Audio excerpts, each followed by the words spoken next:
कशा गाडीमधून येतो आणि त्याच्या खालची एक फळी असते ती म्हणजे टू व्हीलरची. त्या टू व्हीलर वरती ट्रिपल सीट गाडी असते स्प्लेंडर. तू 30चं टाक, मी 30चं टाकतो. गाडी पंपापर्यंत जात्या, पंपापर्यंत गेली की मार ढकल स्टार्ट. हे आपलं कार्यकर्त्यांचं असतं. तसे काही कार्यकर्ते त्या दरबारामध्ये सुद्धा जमले होते आणि मग हे सगळी त्यांच्या सभा संपते, सगळं काही संपतं. तुडुंब गर्दी त्या दरबारामध्ये झालेली असते आणि बाहेर पडताना सभेच्या मंडपाच्या दरवाजाच्या बाहेर जसे हे सगळे लोक दरवाजातून बाहेर एक एक पडू लागतो. कोण हत्तीवरून जातोय, कोण घोडावरून जातोय, कोण पालखीतून जातोय, कोण चालत जातोय.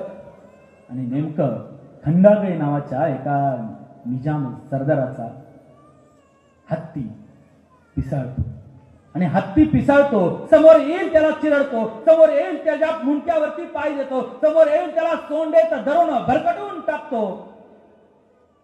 हा सगळा थरारक पाहता पाहता लखोजीराव जाधव म्हणजे आऊ जिजाऊंचे वडील बर का, लखोजीराव जाधव यांचा मुलगा दत्ताजीराव जाधव.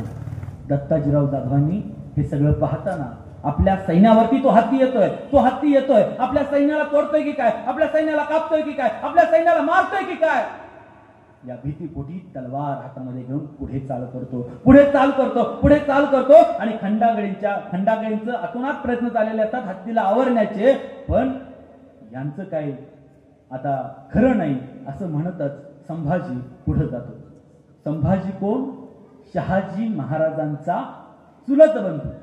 संभाजी 3 आहे, त्यातला पहिला संभाजी कोण? शहाजी महाराजांचा चुलत बंधू. आणि हा संभाजी ज्यावेळी पुढे जातो त्यानं तो हत्ती अंगावरती येतोय असं पाहतो, तो हत्ती लोकांना चिरडतोय असं पाहतो, हातातली तलवार काढतो आणि सर्र करून धाव घालतो त्या हत्तीच्या सोंडेवरती. त्या हत्तीची सोंड जाग्यावरतीच खाली पडते आणि हत्ती खाली कोसळतो. हे बघून संभाजी हे सोंड तोडतो आणि हे बघून लखोजीराव जाधव यांचा मुलगा दत्ताजीराव हा खंडागळ्यांचा मित्र. तर दत्ताजीराव काय करतो? दत्ताजीराव हत्तीची सोंड तोडली, हत्तीचा वाचवण्याच्या प्रयत्नामध्ये संभाजीच्या अंगावरती जातो. आता हे सक्के मेव्हणे आणि जावई एकमेकांचे जवळच नातं यांचं, पण तरी सुद्धा हे काय करतात? एकमेकांशी लढतात त्या हत्तीच्या कारणास्तव. खरं तर हत्ती हे कारण होतं, पण निजामाची कूटनीती होती या जाधवांच्यात आणि भोसल्यांच्यात भांडण लावण्याची. शिवजन्मापूर्वीचा धगधगता इतिहास मी तुम्हाला सांगतोय. शिवजन्मापूर्वी सुद्धा एक धगधगता इतिहास घडलाय आणि त्या प्रेरणेतून हे स्वराज्य निर्माण झालंय. ते काय असते सांगतो. 1च तास घेणार आहे मी तुमचा, 1च तास. ऑलरेडी वेळ झालेला आहे, आचारसंहिता आहे.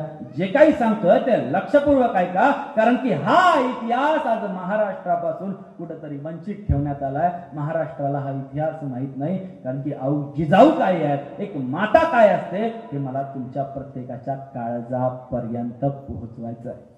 आणि मग संभाजीला मारल्यानंतर शहाजी महाराज आडवे येतात.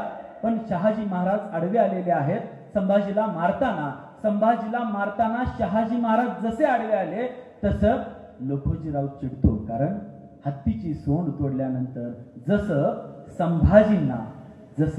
संभाजींना मारलं गेलं तसं संभाजीनं दत्ताजीरावला देखील मारला होता. आता हा वाद जोरात पेटला. माझ्या मुलाला मारलं म्हणत लखोजीराव जाधव जोरात धावत सुटले. एवढ्या जोरात धावत सुटले की समोर आलेला शहाजी राजा सुद्धा त्यांना दिसला नाही. स्वतःचा जावई, त्या जावयाच्या हातावरती वार केला आणि शहाजी राजे तिथंच खाली पडले आणि पुढे संभाजीला तोडला. जसं की मी आधी सांगितलं, संभाजीराजांना संपवलं. आणि मग हे सगळं प्रकरण झालं. घरी छत्रपती शहाजी महाराज घरी आले, शहाजी राजे घरी आले. राजे ही पदवी होती शहाजी महाराजांना. शहाजी राजे जसे घरी आले तसे आऊ जिजाऊंना हा सगळे प्रकरण ते घरी येईपर्यंत समजलं. आणि उंबऱ्यात 1 पाऊल आत शहाजी राजे टाकतायत.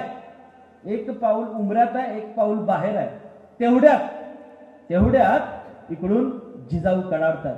कुठाय तो लखोजीराव? त्याच्या समोर येऊ दे, त्याच्या मी खंडोळा करेन. कारण माझ्या दिराला त्यानं मारलंय, माझ्या नवऱ्याच्या हातावरती वार केलाय. आणि हे सगळं प्रकरण मग शहाजी राजांनी जिजाऊंना समजावून सांगितलं, सगळ्या काही गोष्टी झाल्या. पुढं काय असतं बघा, कर्तव्यनिष्ठता काय असते, कर्तव्यनिष्ठा काय असते बघा. जसं शहाजीराजांना हे सगळं लागलं, ह्या सगळ्या गोष्टी झाल्यात, तसं जिजाऊंना समजतंय, तसं जिजाऊ म्हणतायत त्या लखोजीरावाचं तोंड मी आता बघणार नाही. पुढं शहाजीराजे निजामाच्या दरबारात रोज लखोजीरावांचं त्यांना तोंड बघायला लागायचं. पण जिजाऊ काय म्हणतायत, लखोजीरावांचं मला तोंड बघायचं नाही, त्या लखोजीचं तोंड बघायचं नाही, स्वतःच्या बापाला एक मुलगी असं म्हणतीये. आणि मग लखोजीरावांच्या अंगात पेटलं होतं आता ते सगळं, कारण की माझ्याच मुलाला यांनी मारलाय. संभाजीला मारून त्यांचं काही भागलं नव्हतं, आता शहाजीला मारायचं होतं त्यांना, कारण की शहाजीराजांनी संभाजीराजांना मदत केली होती आणि निजामाच्या कूटनीतीमुळे यांच्यात वाद लागले होते, ते लखोजीरावांच्या लक्षात आलं नव्हतं. आणि मग माहुली गडावरती औ जिजाऊ होत्या, माहुली गडावरती शहाजीराजे होते, आणि मग त्यांनी खाली वेढा टाकला गडाला लखोजीरावांनी गडाला जसा वेढा टाकला तसं जिजाऊ म्हटल्या, आपल्याला इथून आता हलावं लागेल, आपल्याला इथून आता पुणे गाठावं लागेल, आपल्याला इथून आता कुठेतरी लांब जावं लागेल. आणि जिजाऊ सांगतात, तुम्ही विजापूरला निघून जा, माझा बाप काही शाना नाही, तो तुम्हाला संपवल्याशिवाय गप्प राहणार नाही, माझ्या कपाळाचं कुकू पुसायला चाललाय तो. आणि मग शहाजीराजे पुढे जातात आणि एक मोहीम आखतात, या टाकलेल्या लखोजीरावाच्या वेढ्याला कसं भेदायचं. लखोजीरावाचा वेढा शहाजीराजांनी अगदी मध्यरात्री 12 वाजता, म्हणजे गनिमी काव्याची जी काही सुरुवात झाली आपण म्हणतो छत्रपती शिवाजी महाराजांनी, खरं तर हे रक्तात होतं, शहाजीराजांनी त्याची सुरुवात केली. आणि शहाजीराजांनी तो वेढा ढिला करत एक छुपी वाट, चोर वाट आपण ज्याला म्हणतो, आजकाल मुलं किल्ला बनवतात आणि त्या किल्ल्याच्या बाजूला एक चोर वाट बनवतात. परवाच त्याच्यावरूनच एक किस्सा मी नंतर नक्की सांगेल. आणि मग त्या चोरवाट्यानं शहाजी महाराज पुढे गेले, पाठीमागून आऊ जिजाऊ, घोड्यांच्या टापा. आता 6 महिन्याच्या गरोदर आहेत बरं का जिजाऊ, 6 महिन्याच्या गरोदर असणाऱ्या आऊ जिजाऊ या घोड्यावरती बसले, घोडस्वारी करतायत. तुम्ही आम्ही आजच्या महिला जर 5-6 महिन्याच्या गरोदर असतील तर चालतील तर का. खरं तर पहिल्या दुसऱ्या महिन्यातच आजकाल आम्ही गर्भसंस्कारांच्या माध्यमातून डॉक्टर अमोल कोल्ह्याने, डॉक्टर विष्णू माने यांच्या माध्यमातून महाराष्ट्रभर जिजाऊंचे बाळ करून हा दौरा करतोय. आणि पहिल्या दुसऱ्या महिन्यातल्याच गरोदर असतात, माझ्या मातांना कळत असेल मला काय म्हणायचं आहे, पहिल्या दुसऱ्या महिन्यातल्या प्रेग्नन्सीमध्येच या महिला अंथरूण खेळून बसतात की नाही आता मी प्रेग्नंट आहे, आता मला काही चालायचं नाही, आता मला हे काय नाही ते काही नाही, असंच नाही तसंच नाही. पण आऊ जिजाऊ 350-400 वर्षापूर्वी काय करते, सांगते की गरोदर असू दे किंवा काहीही, मला लढायचं आहे. घोड्यांवरती टाप मारून आऊ जिजाऊ पुढे चालले. पुढे जात असताना शहाजीराजांना सांगतायत, शहाजीराजे तुम्ही जा विजापूरला, इथं तुम्ही थांबू नका, तुमच्या जीवाला धोका आहे. मी गरोदर आहे, मी गरोदर असताना माझ्या कपाळाचं कुकू पुसू देऊ नका शहाजीराजे, माझ्या कपाळाचं कुकू पुसू देऊ नका शहाजीराजे. शहाजीराजे म्हणतायत, तुला जोपर्यंत मी पोहोचवत नाही, तुला जोपर्यंत मी योग्य ठिकाणी सुरक्षित स्थळी पोहोचवत नाही, तोपर्यंत मी तुझी जबाबदारी घेणार. आणि मग हे पुढे गेले. हे पुढे जात असताना नाणेघाट वलांडून थोडंसं पुढे आल्यानंतर त्यांच्या लक्षात आलं की आता आपण शिवनेरीच्या आसपास आलो. जुन्नरला सरदेशमुखांचा वाडा होता, विश्वासराव सरदेशमुख त्यांचं नाव. आणि ते सरदेशमुख शहाजीराजांचे सोबती सखे, त्या सरदेशमुखांना बोलवलं गेलं. तिथंच तर्नाबान त्यांचा श्रीनिवास सरदार देखील होता, त्यांचा मुलगा सरदेशमुखांचा, विश्वासराव सरदेशमुखांचा. आणि मग त्यांना सांगितलं जातं की जिजाऊंना, त्या गरोदर आहेत, त्यांना मी इथं ठेवतोय आणि मी पुढे विजापूरला निघून जातोय, तू यांची काळजी घे. सायंकाळची वेळ आहे, अगदी दिवस मावळतीला चाललाय. शहाजी महाराज मिठी मारतायत आऊ जिजाऊंना आणि सांगतायत, आऊ जिजाऊंना सांगतायत, जिजा मी आता जातो, तू स्वतःची काळजी घे, काही लागलं तर एक व्यक्ती तुझ्या सेवेसाठी आहे, तू कधीच तुला काही कमी पडून देणार नाही. पण आऊ जिजाऊ आपल्या सरळ मार्गी, आऊ जिजाऊंना नवरा लांब जाताना ते दुःख आवरत नव्हतं, आऊ जिजाऊ धडधड होत होतं. तशीच मिठी मारतात, त्यांच्या डोळ्यातले अश्रू शहाजीराजांच्या चरणावरती पडतात. ते डोळ्यातून पडलेले अश्रू जिजाऊ खाली वाकून हात लावून हळूच त्यांना न करता पुसतात. आणि तेच शहाजीराजांच्याही डोळ्यातले अश्रू जिजाऊंच्या खांद्यावरती पडतात, पण कोणीही एकमेकाला कळून दिलं नाही. माझ्याही डोळ्यात अश्रू आलात आणि तुझ्याही डोळ्यात अश्रू आले. पुढं शहाजीराजे विजापूरच्या दिशेने कूच करतात आणि इकडं थोडा वेळ जातो, अगदी काही तास जातात. तितक्यात लखोजीराव घोड्यांच्या टापांचा आवाज करत येतो. असा येतो त्याला समजतं, लखोजीरावांना समजतं की माझी कन्या आणि माझा जावई शहाजीराजे देशमुखाच्या वाड्यामध्ये लपलेले आहेत, सर देशमुखाच्या वाड्यामध्ये. आणि हातामधली तलवार घोड्यावरून उतरून हातामध्ये घेतात, तलवार म्यान काढून हातामध्ये घेतात आणि म्यान काढलेली ती नंगी तलवार हातामध्ये घेऊन, कुठाय तो शहाजी भोसला, मला त्याला तोडायचं आहे, त्याला मला संपवायचं आहे, आमचं हे वैर त्याला संपवल्याशिवाय संपणार नाही. दारामध्ये असलेला सरदेशमुखांचा मुलगा श्रीनिवास सरदार, हा श्रीनिवास सरदार अडवतो, तलवार बाहेर काढतो, तलवारीनं अडवायचा प्रयत्न करतो, पण लखोजीराव जिद्दीला पेटलेला होता. लखोजीरावानं तलवार जोरात काढली आणि तिकडून तेवढ्यात विश्वासराव आले आणि आपल्या लेकावरती उगारणारी तलवार वरच्या वर झेलली आणि ती झेललेली तलवार विश्वासरावनी तशीच अडवून धरली. तितक्यात आतून एक आवाज येतोय, तुला काही खंडोळ्या करायच्या आहे, तुला काय मारायचं आहे तर मला मार. आवाज कुणाचा? जिजाऊंचा.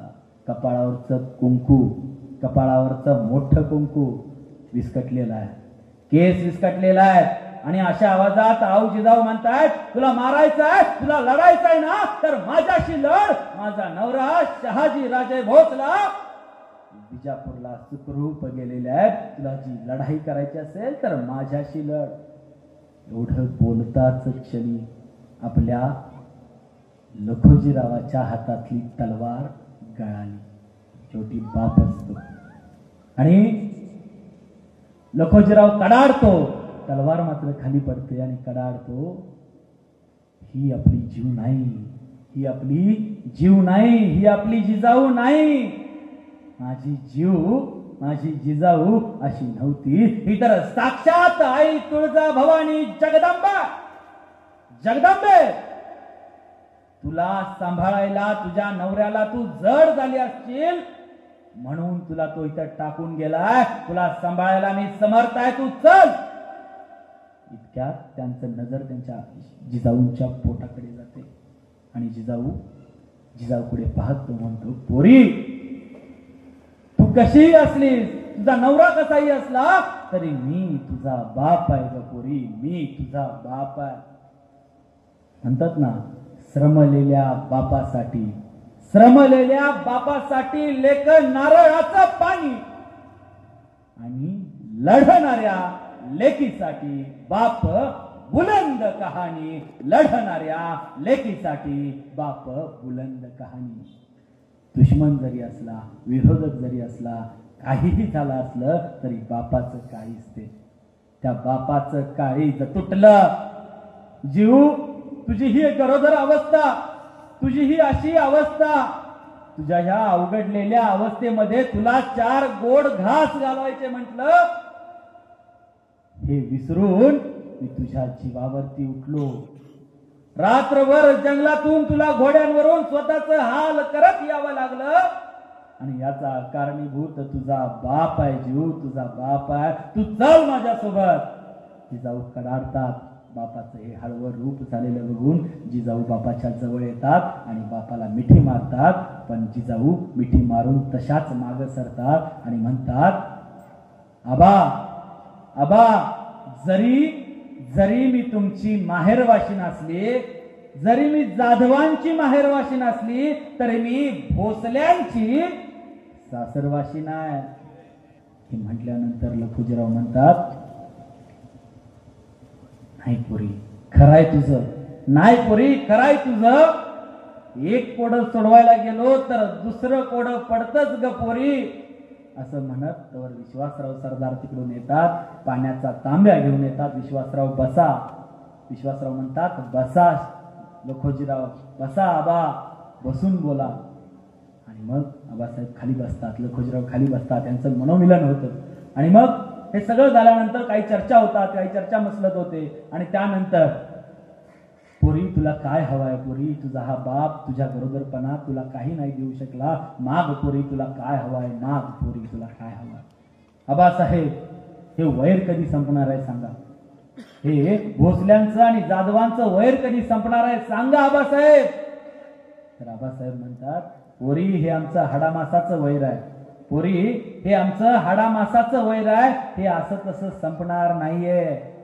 आणि मग असं म्हटल्यानंतर जिजाऊ म्हणतात नाही आबासाहेब ते संपवावं लागेल, नाही आबासाहेब ते वैर तुम्हाला संपवावंच लागेल. नाही पोरी ते आम्ही बघतो, पण मला तू सांग तुला माझ्याकडून काय हवाय, काय हवाय तुला.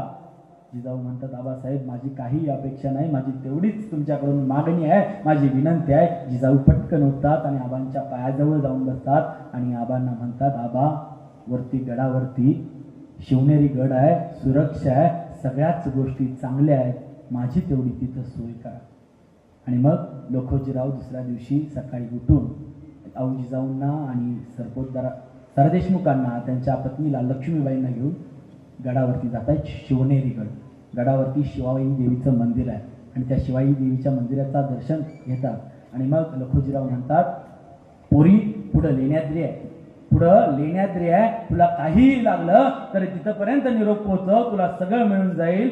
या म्हाताऱ्या देहाचं आता काही बरं वाईट होईल, पण पोरी तू मला माफ कर. आबा असं म्हणू नका, आबा आबा असं म्हणू नका, या म्हाताऱ्या जीवाचं बरं वाईट होईल असं तुमच्या तोंडून शोभत नाही आबा. नाही पोरी हे राजकारण आहे, ही लढाई आहे, यात कोणाचं कधी काय होईल काही सांगू शकत नाही. जणू काही लखोजीरावांना त्यांचं मरणच पुढं दिसलंय असं ते बोलून तिथून आऊजिजाऊंची चांगली सोय करून निघून गेले. आता हे पुढे गेल्यानंतर त्यांना शहाजीराजांच्या तिथं पोहोचण्याची बातमी मिळाली. दोघंही सुखरूप पोहोचलेले आहेत, सगळं काही व्यवस्थित झालेलं आहे, सगळं काही चांगलं झालेलं आहे. आणि आता होतं असं करेक्ट 1 महिन्यानंतर लखोजीराव जसं बोलले होते तसंच, लखोजीराव जसं सांगितलं होतं तसंच लखोजीराव आणि त्यांची 4 मुलं निजामाच्या दरबारात नतमस्तक व्हायला मुजरा करायला गेलेले आहेत. आणि मुजरा करत असताना आदेश देऊन तो मूर्ख नालायक निजाम जागेवरून उठून जातो.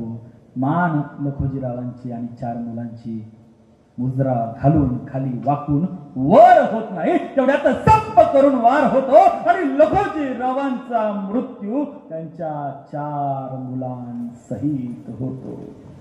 बातमी जशी शिवनेरीवरती पोहोचते, कडाडल्या जिजाऊ साहेब आणि म्हणताय हेच का तुमचं कर्तव्य, हेच का तुम्हाला बक्षीस दिला तुमच्या इमानदारीचं त्या निजामानं. आजपर्यंत तुम्ही माझ्या जन्माच्या आधीपासून कदाचित त्या निजामाची चाकरी करताय, त्या निजामाची नोकरी करताय, कधीही इमान खाली टाकला नाही, स्वतःचा जावई आडवा त्याच्यावर सुद्धा तुम्ही वार केला आणि त्या निजामानं हेच का बक्षीस तुम्हाला दिलं. असंच का असतं, का बरं. आणि ढसा ढसा आऊजिजाऊ रडू लागल्या. आऊजिजाऊंनी ठरवलं नाही, डोळे पुसले, पदर हातातून खाली सोडला आणि आऊजिजाऊ पुन्हा डरकाळी पडून सांगतायत नाही बाबा, याचा बदला घेतला जाईल, याचा बदला नक्कीच घेतला जाईल. मग जिजाऊ त्यावेळी पुढचे 3-4 महिने कसे बसे गेले आणि जिजाऊंचा 19 फेब्रुवारी 1630 रोजी सरंजामशाही कुल वंश परंपरा यांना झुगारून त्यांचा कर्दन काळ संपवणारा छत्रपती शिवाजी महाराज जन्माला आले. महाराज जसे जन्माला आले, सह्याद्रीच्या कडे कपारीतून आवाज घुमला, हर हर महादेव, हर हर महादेव. असं म्हटलं जातं, यदा यदा हि धर्मस्य ग्लानिर्भवति भारतः अभ्युत्थानमद धर्मस्य. ज्या ज्या वेळी या भारत देशावर, ज्या ज्या वेळी या भारतावरती आक्रमण झाली आहे, ज्या ज्या वेळी या भारताला अडचणीत आणलं गेलंय, त्यावेळी कोणाचा ना कोणाचा तरी जन्म होतोच. आणि तेच 19 फेब्रुवारी 1630 रोजी छत्रपती शिवाजी महाराजांचा जन्म झाला. छत्रपती शिवाजी महाराज वाढू लागले, बागडू लागले, खेळू लागले. त्यानंतर छत्रपती शिवाजी महाराज जसे जसे मोठे होऊ लागले तसे तसे आऊ जिजाऊ संस्कार पेरत गेल्या. आऊ जिजाऊ संस्कार पेरत गेल्या. अवघे 4 वर्षाचे शिवाजी महाराज आहेत. अवघे 4 वर्षाचे शिवाजी महाराज आहेत. आणि एक नृत्यांगना, एक नृत्याचा कार्यक्रम चाललेला असतो. एक नृत्यांगना नाच करत असते आणि खेळता खेळता चुकून त्या नृत्यांगनेच्या खोलीमध्ये शिवाजी महाराज पोहोचतात. आणि शिवाजी महाराज जसे त्या नृत्यांगनेच्या खोलीमध्ये पोहोचतात तसा पडदा असतो. त्या पडद्याच्या आडून तिचा चाललेला नाच पाहतात. आणि हे आऊ जिजाऊंना जेव्हा कळतं तेव्हा तळपायाची आग मस्तकापर्यंत पोहोचते. आणि आऊ जिजाऊ ताट दिशी उठतात आणि छत्रपती शिवाजी महाराजांना पहिला बोलवून आणा म्हणतात. कुठं आहे शिवबा? शिवबाला आणा, शिवबाला माझ्या समोर आणा. समोर येतो बाल शिवाजी, समोर येऊन उभा राहतो आणि सन्न करून जिजाऊ बाल शिवबाच्या कानाखाली लावतात आणि काय म्हणतायत? स्वराज्यात आपल्याला स्वराज्य निर्माण करायचं आहे, आपल्याला रयतेसाठी लढणारा राजा बनायचा आहे, आपल्याला छत्रपती बनायचा आहे, आपल्याला स्त्रियांना नाचवणारा नागवणारा राजा नाही बनायचा तर स्त्रियांना वाचवणारा राजा बनायचा. हे संस्कार तिथं पेरले गेले. आणि मग पुढे शिवरायांची वाढ होत गेली. छत्रपती शिवरायांना लहानाचं मोठं केलं गेलं. तर पॅरेंटिंग काय असतं, पालकत्व काय असतं, तर ते आऊ जिजाऊंनी केलेलं शिवरायांवरती आणि शिवरायांनी पुढे शंभूराजांवरती केलं. तेही मुद्दा पुढे सांगेल. पण ज्या वेळी छत्रपती शिवराय चुकीच्या मार्गाला जात आहेत, ज्या वेळी छत्रपती शिवराय कुठंतरी काहीतरी अज्ञानामुळे भरकटत आहेत, त्यावेळी त्यांना योग्य दिशेला आणण्याचं काम आऊ जिजाऊंनी केलंय.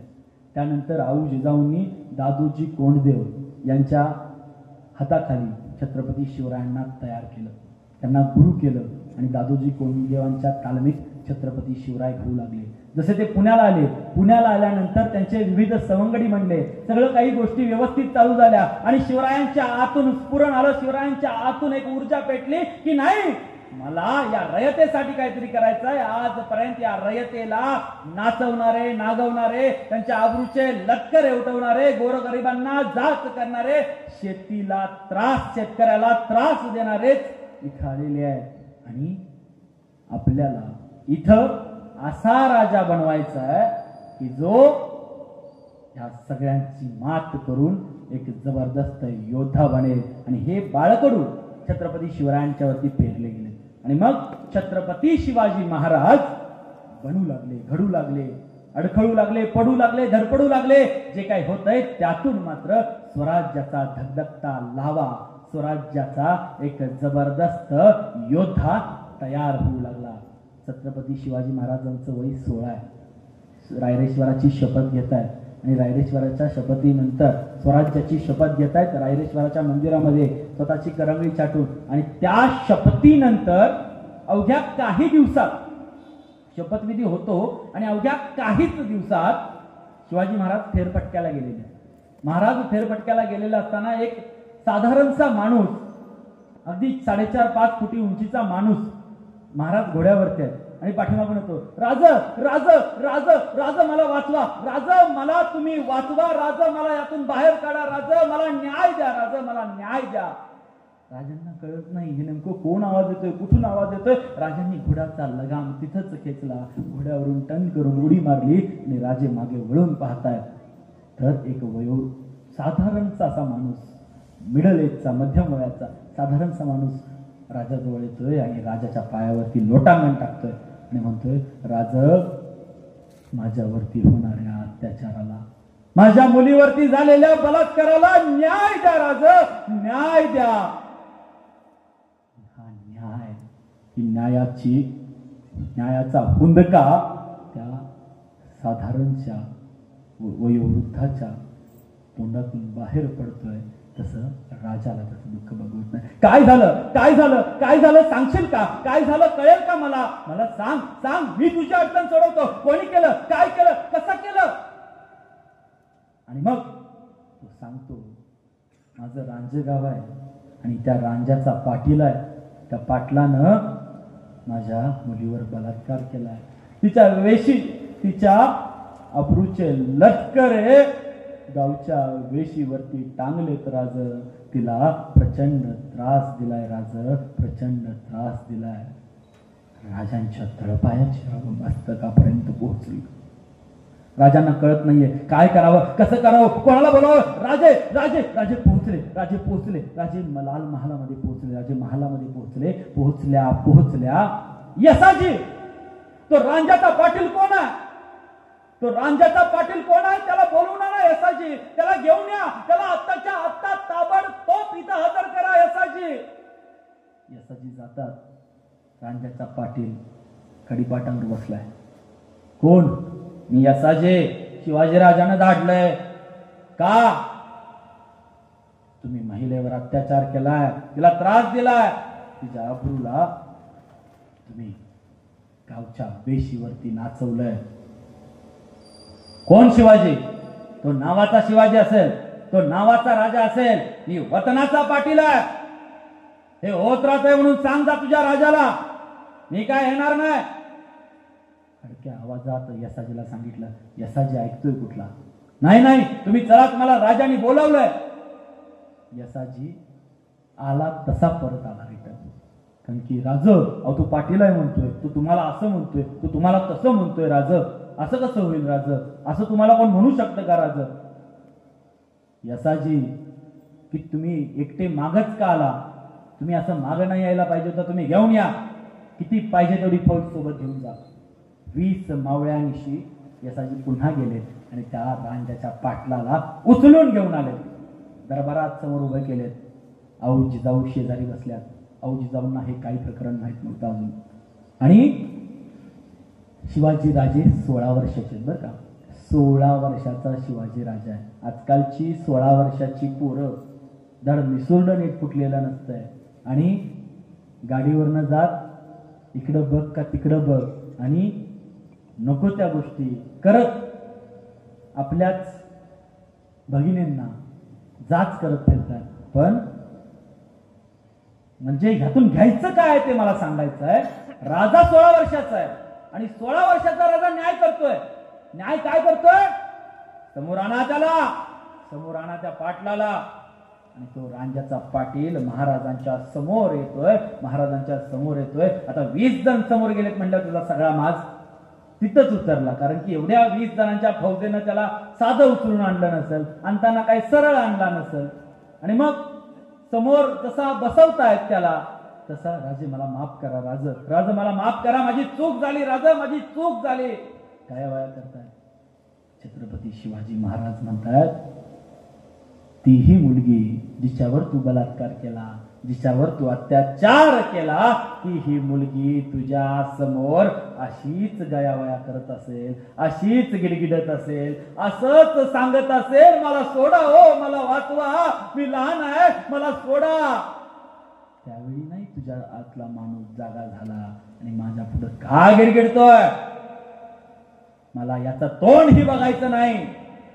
मावळ्यांना आदेश देत आहेत, मला याचा तोंडही बघायचं नाही, याचा चौरंगा करा, हातपाय छाटायचे, हातपाय छाटायचे.